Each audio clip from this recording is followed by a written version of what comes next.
Well, hello again. Once again to you and you and you and you. This is a Monday morning. I did a video this morning, and now we're after work. And I think I win the I'm Confused award. Okay, here's what mystification looks like on my face. Like, what?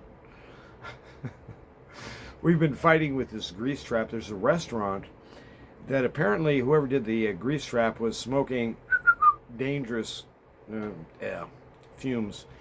And I have no idea what they did. But I was so confident, don't you know, that I was going to find the right angle today and assault this thing. So we dug it up the other day, and I kind of deduced, like, well, let's see here. This is a grease trap, right? So if it's a grease trap, gravity, right? Everything goes downhill in plumbing. So if it comes in on the grease trap a little high, that means it comes out a little low, because there's really all it is baffles and stuff in there, and they catch the grease, traps it so that it can't get into the city sewer. Well, somebody did a remodel at this restaurant. We don't really know when it happened or who did it, but they were terribly confused about how to do a grease trap. And so I just kept thinking, well, we've got to find it right here. So we kept digging and digging and digging and digging and digging. Finally, we find the darn invert going, and I'm believing now this is the one coming back from the tank. So you go into the tank, downhill, through the tank, out of the tank, downhill again. Why? Because it's a sewer. Well, in this particular case, both the pipes, both the in and the out, were graded down toward the tank. Tells me somebody was confused. They didn't know what they were doing. But I thought, well, we'll be able to figure this out. All I got to do is dig underneath the corner of this building here a little bit, just a foot or two, and take a look up in there. And it's like, as soon as I saw it, I kind of went, what? So what happens is the floor sink drops into a trap. That's a P-trap. Goes this way, takes off, drops, goes out, goes toward the tank. Now, you can run as much water down that drain as you want. It will never fill that pipe up, but it's plumbed as if it were a circle, as if it went into the tank on the wrong end and somehow emerges into sewer somewhere. And I'm thinking, I've got to be missing a fitting somewhere. There's got to be either a Y or a combo or something laying down in there sideways. So that's as far as we got. So I'm going to have my guy Demetrio come in. He's got a camera deal that's a real nice tool, but every time I try to use one of those cameras, to me it's like watching, 1960s psychedelic stuff. I mean, it's like, what's this about? It's really hard for me to decode the images. I'm looking at a screen here, and it's like, well, what is that? But he can figure a lot of it out. So I thought, well, I'm going to have him come in. We found where it's coming out of the building now, off of the trap. And I even said to Marty, I said, Marty, this is ridiculous. Whatever they've done here, I don't even understand. I don't even know what they did. So I said, I'm going to cut this elbow out, and we're going to see if we get water here. Prove that line is live. So I got a bucket of water, about 2.5 gallons, poured it down the floor, saying, here it comes. So it's definitely hooked up. But it doesn't go anywhere. But it's still somehow tied to sewer somewhere. So we're still fishing around. This thing's going to get a new grease trap out there, because the old one, whoever hooked this thing up, was, like I said, they were smoking dangerous, mind-altering chemicals, and boy, that was just something else. So I just wanted to kind of chit-chat with you some today about, plumbing and whatnot. It's getting a little warm out here. I've got my swamp cooler on. I got a little fan in the kitchen, and kind of had a goof yesterday. I was going to water the grass, turn it on real low, and I thought, I'll come out and move the hose in a little while. No, you won't. It sat there, it ran for 24 hours or more, and it's watered that part real good. So went out and watered the grass, took the trash out, and tried to clear up, the clutter around here a little bit. And boy, do I collect clutter. And, it's like, what are you keeping all this junk here for, Mike? It's like, I have no idea.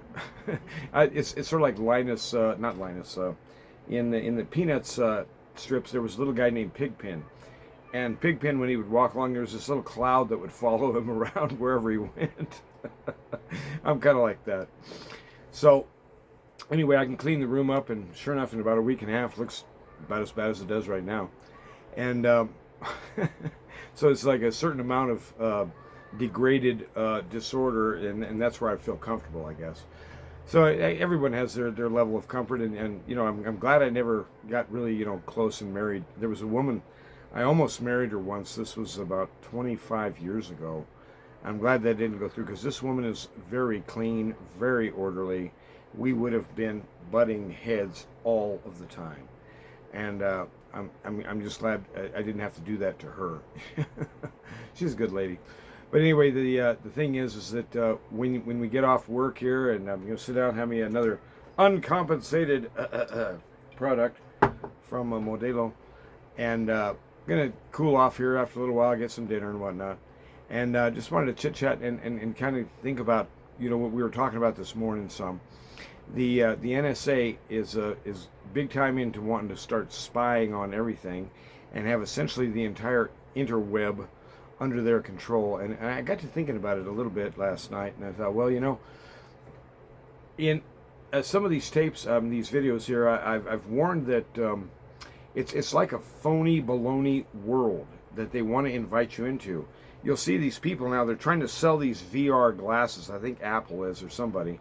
And it's a surround vision thing, and it's kind of like a, you know, you can even see supposedly your own hands moving around, or a version of them, preferably without all the wounds and, you know, bangs and scrapes and stuff. But anyway, it's a phony world that they're trying to draw people into a cyber digital world where they'll have complete control in terms of what you see and how you react, and they think that's progress, right?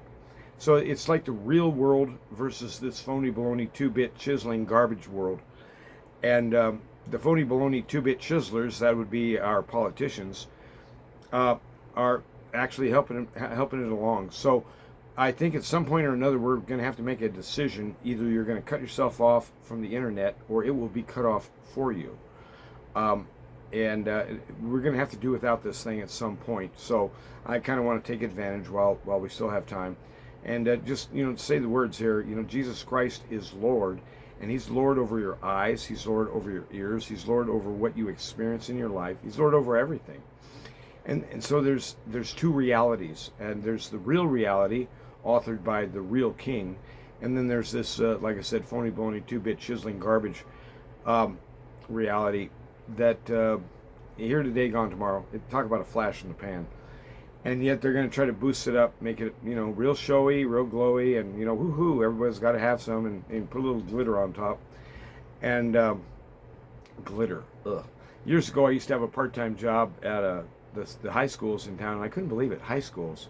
Why are high schools using so much glitter? There was glitter all over the place, on the carpets, on the floors, everywhere. It's like, glitter, that's for third graders. That's like for little kids. And but boy, I mean, they must buy, the high schools must buy glitter by the truckload. And glitter, shiny, flashy, up to date, now, has to have it now.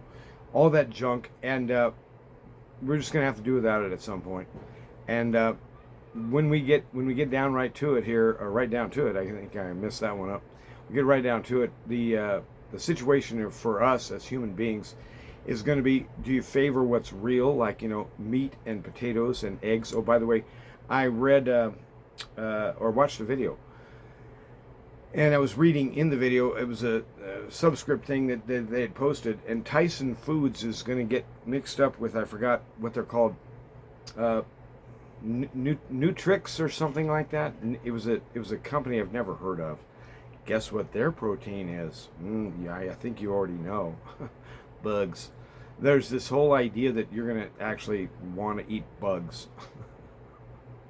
And oh, by the way, cows are real bad. Cows are just horrible, horrible, horrible. Why are they horrible? We don't really know. There's all kinds of crazy stuff coming out of the WEF that if you plant a garden, you're actually endangering the ecosystem.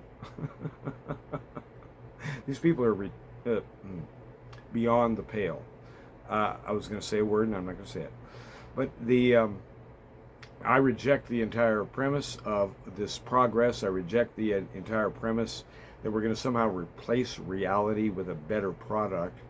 And I'm just looking at the reality that you're dealing with here. You know, the reality I went and kind of started unwinding today. I've been kind of scratching my head here, and I was laying down on my side, and I was looking at this and kind of went, this makes no sense. It'd be a little bit like running water into a bucket.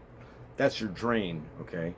Strangely enough, the bucket never fills up, but the drain does drain. What? Where's the water going?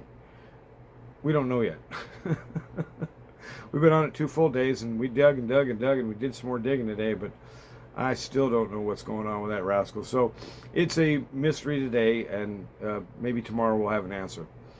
But that's the way our lives is, isn't it? That you know, there's things that are cloudy, things that are unclear. Well, you hang tough. Don't give up on what's right. Don't give up on what's true. Don't give up on the Word of God. Don't give up on your friends, your brothers, your sisters. And don't give up on reality. We really got to hang tough on that reality score these days. The amount of lies and the amount of BS and nonsense emanating out of Washington, D.C. and out of the talking heads is just astonishing. And you can't really keep up with it. I don't see how a person could. But it isn't worth keeping up with. What's worth keeping up with is today, in this hour, are we oriented in the right way, or am I getting into my own private little universe, right? Because you can shear off from the real universe in your imagination, right? And you can be 1,000 miles away from right here just by kind of daydreaming your life away. Be real right now, right here. And that's going to be the path that we're going to walk day by day, step by step. And I just wanted to kind of encourage you today that reality is still stronger than illusion, and lies are weaker than anything. Lies are garbage, and the truth endures forever. And those who practice lies, you know, there's a passage in the book of Revelation, the people who end up going into the lake of fire, don't forget, among them are listed cowards and liars and others as well. I'm not going to run the list by you. But in other words, we don't ordinarily think of people going to HE double toothpicks. That's what they used to say that when I was a kid. People going to hell based upon being a liar. Don't you be that one. Love the truth, and he loves you. Trust me. He's better than this, and he can turn things around for you so that you're actually rejoicing in the middle of it. And I think that's kind of what I need a little bit of today. And I'm just going to sit down, goof off, finish watering the grass, and maybe have some dinner. There you have it. Hang tough, and don't let him get you down. Bye-bye.